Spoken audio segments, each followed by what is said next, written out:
दर्शक बंधु आमरी कथा चैनल को स्वागत करुच्ची। आज भिडियो रही एक सुंदर सामाजिक वार्ता प्रदान करी शिक्षणीय कथावस्तु। जन्म मनुष्यर परिचय नुहे, मनुष्यर प्रकृत परिचय होउची तार कर्म। अर्थात जड़े जेमती कर्म करते से फल भी पाई थाए। भल कर्म करथिले भल फल मिले, खराब कर्म करथिले खराब फल मिले। किंतु बेले बेले यार व्यतिक्रम भी देखा जाए भल कर्म करथिबा भल मनुष्यटी को दुख कष्ट भी मिले एवं खराब कर्म करथिबा मनुष्य सुखरे जीवन अतिबाहित करिथाए। आमे जो कर्म करिथाउ तार विचार साधारणतः विचारालय बा न्यायालय रे करा जायथे, कोर्ट कचेरी रे करा जायथे।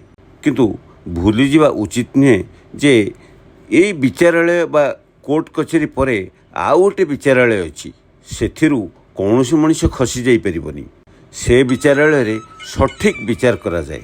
जड़े जेमिति कर्म करिवो सेमिति ही फल पाइबो। कर्म कला बेले तार भाग्य रेखारे ता भाग्य फल लेखि होई जाए, एक कथा निश्चय सत्य। गीतारे भगवान श्रीकृष्ण कहिसेंती, मु कहार भाग्य तैयारी करे नहीं, मनीष निजे निजर भाग्य तैयारी करिथाए। ए सबुर मूल हेउची कर्म। भाग्यर फल केवल कर्म अनुसार ही प्राप्त हुए। तुमे आज जहा करुछ ता केबे हेले बेकार जीवनी, तार फल तुमको अवश्य मिलिबो। आज नहेले भी काली भी मिलिबो। तुमे आज जो फल पाउछ ता हुएत तुमे काली करिथिबा कर्मर फल।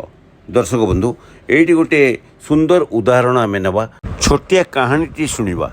जणे अवसर प्राप्त विचारपति पुरी जाइथिले एवं जगन्नाथ मंदिर को गले। महाप्रभु जगन्नाथ को दर्शन करी फेरुथिले।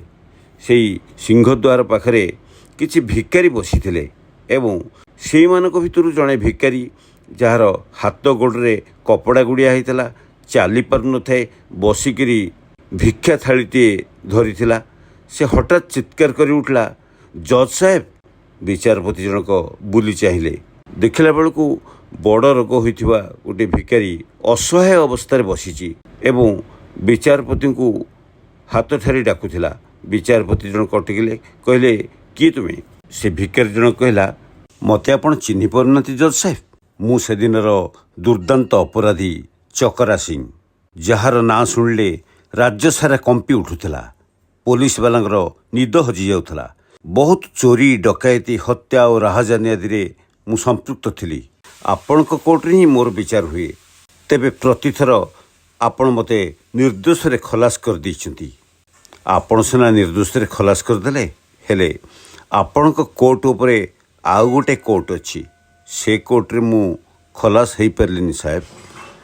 मते उपयुक्त दंड मिलिछि। परवर्ती समय रे मते एमती अवस्था हला, एमती बड़ रोग धरला। मो दलर सहकर्मी माने भी मते पछ करदेले, घर परिवार लोक भी मते पछ करदेले। शेषरे निरुपाय हुई जगन्नाथ आश्रय ए बड़ दाण्डे भिक्षा करुच्ची साहेब। आज मु असहाय अवस्था एमती भिक्षा थाली धरी ए बड़ दाण्डे बसी भिक्षा मागुची एवं मु अनुताप करुच्ची, मु करिथिबा कर्मर फल हुए तो आज मु पाउची। जीवनर शेष समय रे मोर एई अवस्था, बड़ रोग होगला, कौन करी? एक कथा शुणी जज साहेबଙ୍କର आखिरु दीधार लुह गड़ी आसला।